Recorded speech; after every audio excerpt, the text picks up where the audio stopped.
Domaine du sport avec notre chronique Sans frontières. Aujourd'hui, direction Moscou, où nous allons retrouver notre correspondant Dominique Derda. Et il s'agit d'un sport qui n'est pas très pratiqué en France, mais qui en revanche en Russie et dans les pays du Nord est particulièrement prisé, très populaire. C'est la nage hivernale. Bonjour Dominique. Alors c'est vrai qu'on a déjà vu des images d'ailleurs assez spectaculaires, vous savez, de ces Russes qui n'hésitent pas, par exemple pour l'épiphanie, à se tremper dans l'eau glacée. Mais là, je crois qu'il s'agit de tout à fait autre chose, de la compétition, dites-vous.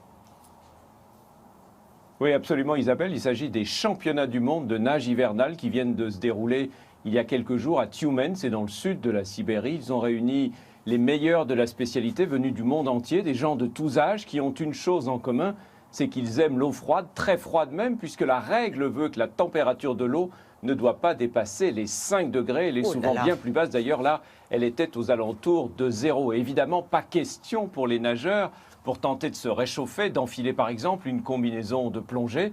Ils n'ont droit, tenez-vous bien, qu'à un maillot de bain et un bonnet, comme vous allez le voir sur ces images, réalisées avec Patrice Hacheret et Irina Golovkova.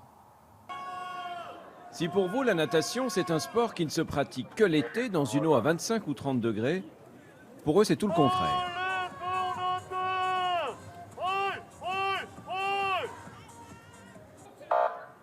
À Tyumen, ce matin, la température de l'eau est tout juste au-dessus de 0 et celle de l'air à 4 petits degrés.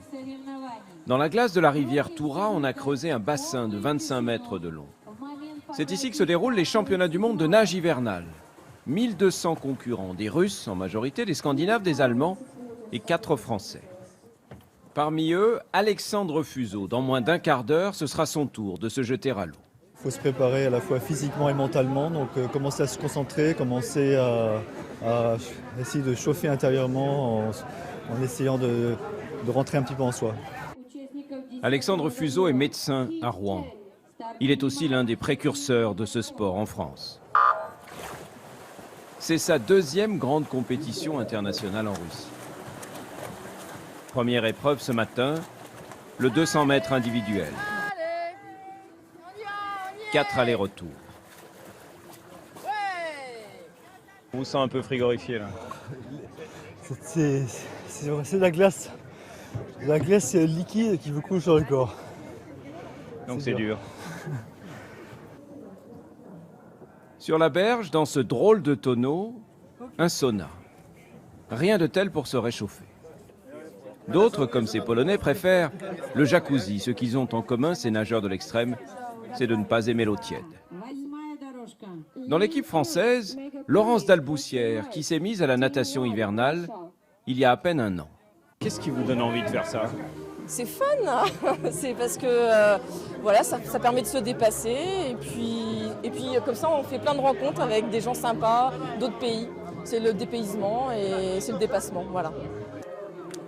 Et les voilà partis pour un relais de 4 fois 25 mètres, sous le regard de plongeurs prêts à se jeter à l'eau pour secourir ceux qui risqueraient de s'engourdir.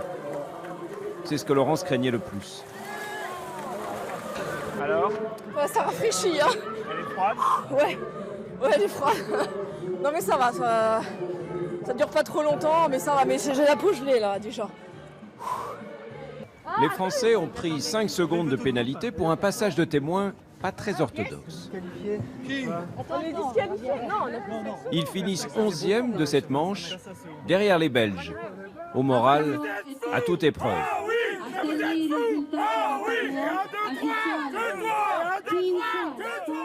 La nage hivernale est un sport encore confidentiel. Mais tous ici n'espèrent qu'une chose, qu'en 2022, enfin au JO d'hiver, elle devienne sport olympique. Alors là, franchement, Dominique, chapeau bas. Ceci étant, pour l'équipe de France, la difficulté, on peut l'imaginer, c'est peut-être de trouver une eau assez froide. Hein. Oui, absolument. Alexandre Fuseau, que vous avez vu dans ce reportage, qui est médecin à Rouen, il s'entraîne l'hiver dans la Seine, mais c'est vrai que l'eau est rarement assez froide, même au cœur de l'hiver. Alors il y en a qui prennent des bains glacés dans leur baignoire, qu'ils remplissent de glaçons, mais c'est vrai, Vous l'imaginez bien que les Russes, les Finlandais, par exemple, les Scandinaves bénéficient évidemment d'un avantage certain sur les nageurs qui viennent du sud de l'Europe. Cela dit, ça n'empêche pas la toute jeune fédération française de songer à organiser dans un avenir proche une compétition de ce genre. Et si les rivières en France gèlent rarement, même en hiver, il y a des lacs dans les Alpes, dans les Pyrénées par exemple, qui pourraient très bien, pourquoi pas, faire l'affaire. Oui, les lacs et torrents, effectivement, en montagne. On va essayer d'y penser. Merci beaucoup, Dominique. Bonne journée à vous et à très bientôt. Bonne journée. Nous allons continuer.